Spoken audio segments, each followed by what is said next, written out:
एक समय की बात थे। एक दिन उज्जल नगर नाम की एक राज्य में एक भयानक राक्षस आता है।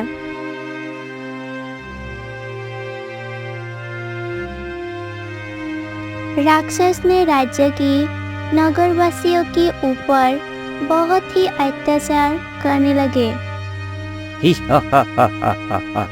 कोई भी नहीं बचेगा, मैं सबको मार डालूंगा।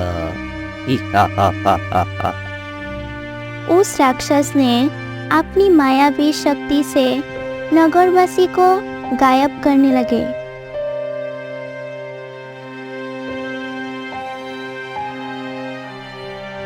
कुछ देर बाद उस राक्षस ने एक आदमी को उठाकर ले जाता है। ये दृश्य उस राज्य की गुप्तचर भीमा चुपके से देखता है। ये कितना भयानक आकृति का एक मायावी राक्षस है।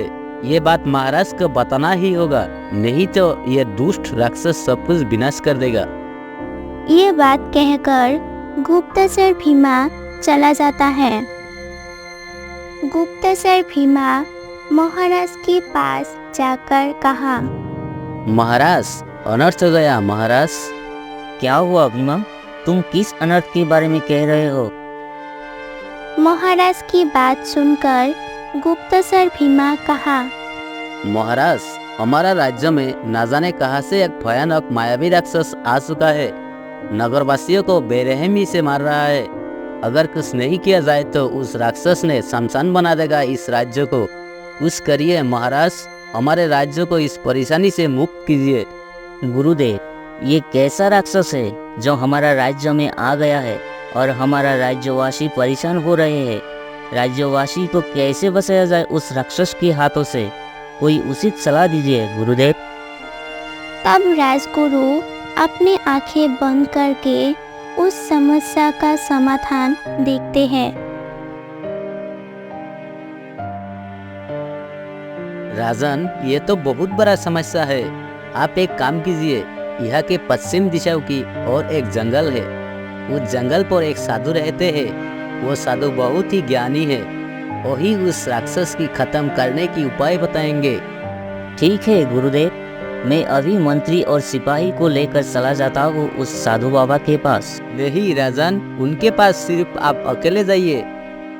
लेकिन ऐसा क्यों गुरुदेव? मुझे अकेला जाना होगा, इसका क्या कारण है? क्योंकि गुप्त बातें और गुप्त कार्य अकेले ही करना चाहिए। ठीक है गुरुदेव, मैं अकेले ही उस महात्मा साधु बाबा के पास जाऊंगा। ये बात कहकर महाराज चला जाता है।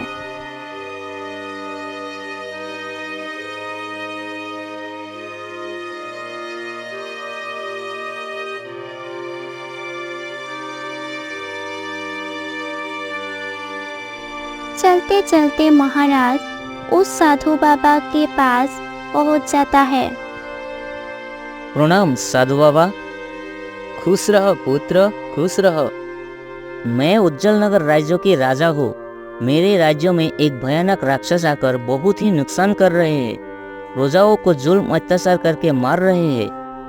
महाराज की बात सुनकर उस साधु बाबा ने कहा, ठीक है, मैं देखता हूँ। साधु बाबा एक अंतर्यामी थे। आंख बंद करके उस राक्षस के बारे में देखा। राजन, वो राक्षस एक महात्मा के द्वारा श्रापित है। उसे मारना बहुत कठिन है। साधु बाबा, उस राक्षस को खत्म करने के लिए कुछ तो उपाय होगा, नहीं तो वो पूरे राज्य को शमशान बना देगा। एक उपाय है, लेकिन बहुत ही कठिन है। इसमें जान भी जा सकते हैं। भले ही मेरा जान ही क्यों चली ना जाए, आप बताइए वो उपाय क्या है? मैं उस कठिन उपाय को करूँगा। तो ठीक है, सुनो। तुम्हारी राजमहल से उत्तरी दिशा में एक गुफा है। उस गुफा के अंदर एक वज्र के समान एक जादुई लाठी है। उस जादुई लाठी को तुम्हें लाना होगा और उसी जादुई लाठी से उस राक्षस को खत्म किया जा सकता है। साधु बाबा, ये तो साधारण कार्य है, कोई कठिन कार्य नहीं है। ठीक है साधु बाबा, मैं चलता हूँ। रुको राजन, मेरी पूरी बात तो तुमने सुनाई नहीं और चलने लगे। राजन, अधूरा ज्ञान बहुत ही विनाशकारक होता है। क्षमा कीजिए साधु बाबा, मुझे लगा आपकी बात पूरी हो चुका है। मेरी बात अभी तक पूरी नहीं हुई राजन। आगे सुनो। जब तुम उस गुफा के पास पहुंचोगे और उस गुफा के अंदर जाना चाहोगे, तब तुम्हें वहाँ पर एक राक्षस अंदर जाने से रोकेगा। लेकिन क्यों साधु बाबा? उस राक्षस के साथ जादुई लाठी की क्या लेना देना है?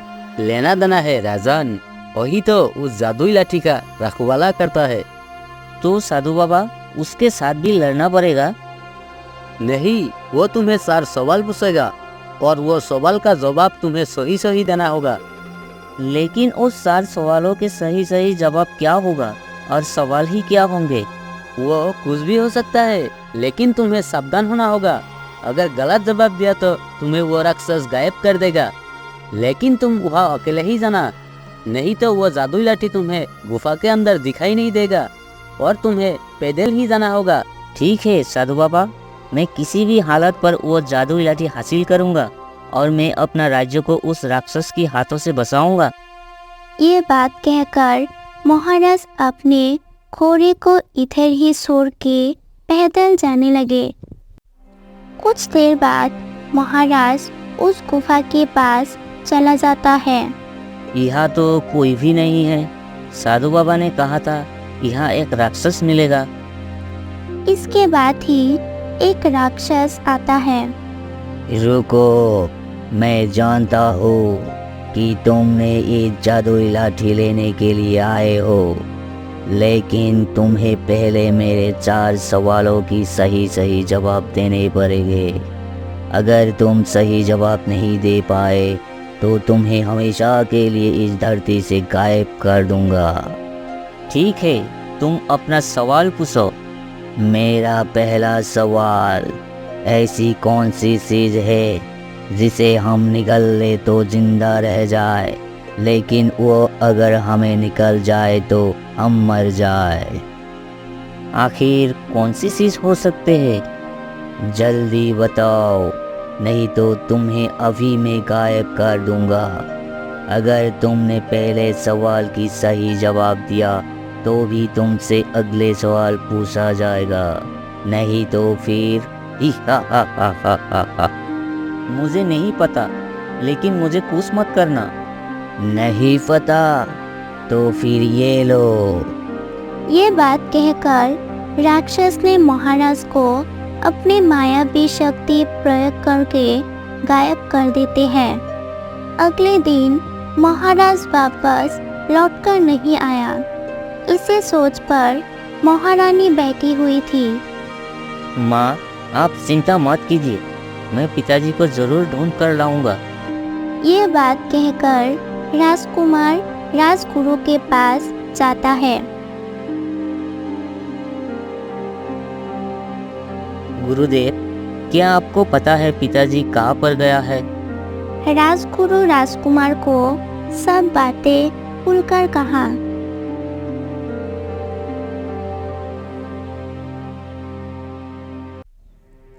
इसके बाद दोनों उस साधु बाबा के पास जाने के लिए निकल गए।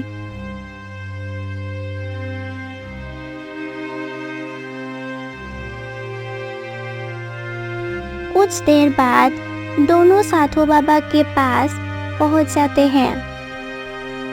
राजकुमार अपने पिताजी के बारे में उस साधु बाबा को पूछते हैं और साधु बाबा सब कुछ राजकुमार को खुल के कहते हैं।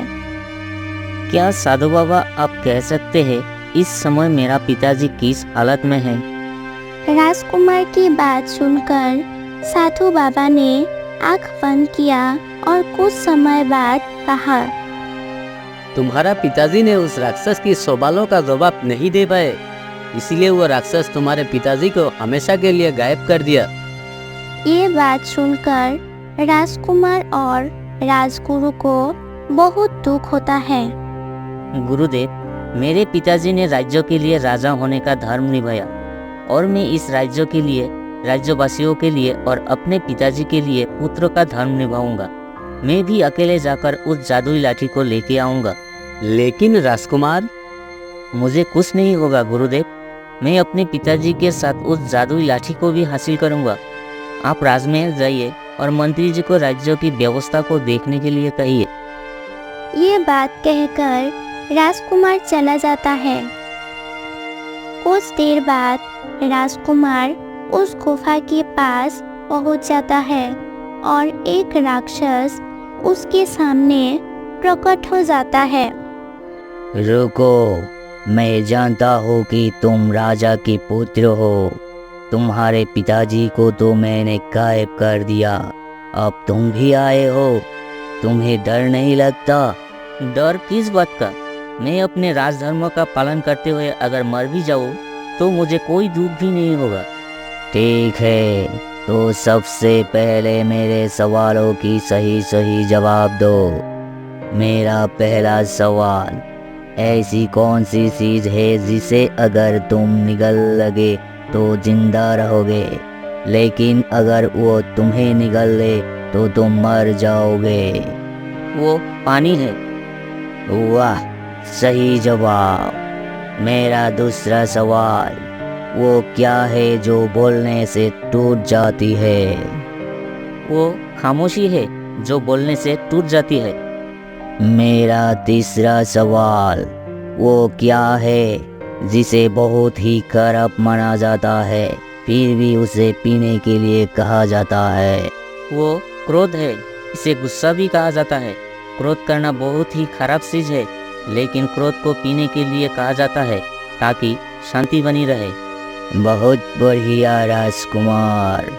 मेरा चौथा और आखिरी सवाल, वो कौन सी चीज है जो एक जगह से दूसरी जगह जाता है पर वो अपने जगह से कभी हिलता नहीं है? वो रास्ता है जो एक जगह से दूसरे जगह जाता है, लेकिन अपने जगह से वो हिलता नहीं। अरे वाह, अति उत्तम। तुमने मेरे चारों सवालों की सही सही जवाब दिया, इसीलिए तुम वो जादुई लाठी ले जा सकते हो। लेकिन रुको, मैं तुम्हारे ऊपर बहुत ही प्रसन्न हूँ, इसीलिए मैं तुम्हें खुद वो जादुई लाठी देता हूँ। ये बात कहकर राक्षस ने राजकुमार को जादुई लाठी देता है। मेरा पिताजी को भी तुम्हें लौटाना होगा। पहले तुम अपना कार्य पूरा करो, तुम्हारा पिताजी राजमहल पहुंच जाएगा। इसके बाद राजकुमार उस भयानक राक्षस के पास अकेले जाता है और राक्षस को खत्म कर देता है और उस श्रापित राक्षस एक सामान्य मनुष्य के रूप में आता है। धन्यवाद राजकुमार, आज आपके वजह से ही मैं श्राप से मुक्त हो गया।